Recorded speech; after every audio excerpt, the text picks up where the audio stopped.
شايف الشخص اللي قدامك ده؟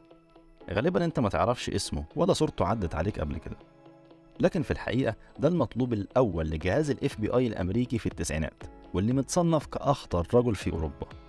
مين هو سيميون موغلوفيتش وليه ال FBI صنفته كده؟ قبل ما أجاوبك على سؤالك ما تنساش تعمل سبسكرايب وتفعل الجرس لو انت على يوتيوب، ولو على فيسبوك اعمل لايك وشير.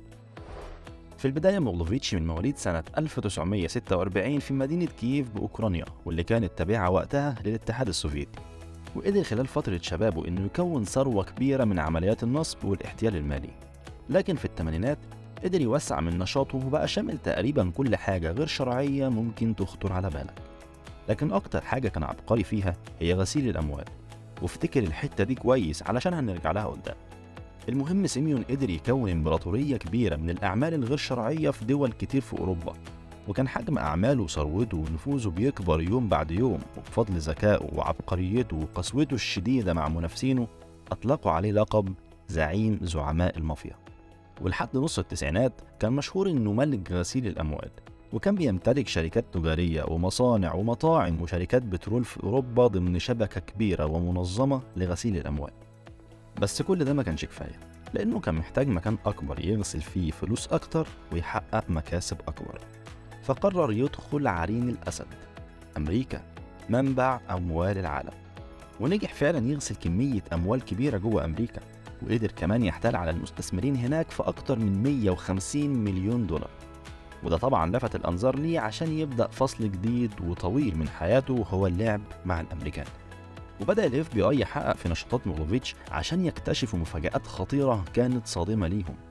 موغلوفيتش مش بس كان بيغسل فلوس وينصب على المستثمرين، لا ده كمان كان بيتاجر في الأسلحة التقيلة زي المدافع المضادة للطيارات، وكمان بيع المواد النووية المحظورة. وعشان كده ال FBI اعتبرته المطلوب الأول ليها ووصفته بأخطر زعيم مافيا في العالم.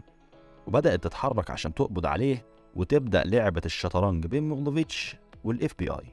موغلوفيتش كانت إقامته في أوروبا مش في أمريكا، وهنا قررت ال FBI تلعبه على أرضه. أول محاولة للقبض عليه كان في المجر بعد ما عرفوا إنه موجود في اجتماع للمافيا، لكن العملية فشلت. وبعدها وصلت معلومة عن حضوره احتفالية في التشيك، وفعلا ال FBI نسقت مع الشرطة هناك لعملية كبيرة، لكنه اختفى قبل 10 دقايق من وصول الشرطة. وفي سنة 1999 ال FBI نجحوا في معرفة مقر إقامته السري في المجر. وأكيد أنت دلوقتي تخيلت سيناريو اللي حصل. موغلوفيتش مش بس كان سابق ال FBI بخطوة، بل كان مخترق الجهاز نفسه، ومع كل عملية كان بيتسرب له تفاصيلها.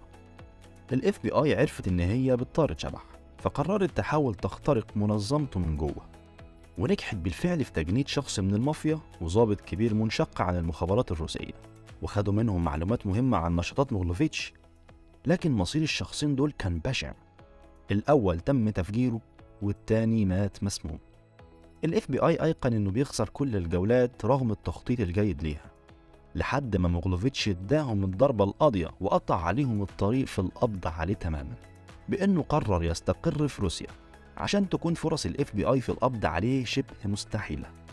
وده لأن مفيش بين أمريكا وروسيا اتفاقية تسليم مجرمين أو تعاون بين أجهزة الشرطة غير العداء السياسي بين البلدين. وموغلوفيتش على الرغم من كونه زعيم مافيا، لكنه أصبح رمز وبطل روسي في مواجهة الأمريكان، ويعتبروه الشخص اللي حطم أسطورة الأمريكان وتفوق عليهم بذكائه، وكان عنوان لفشلهم الذريع في القبض عليه.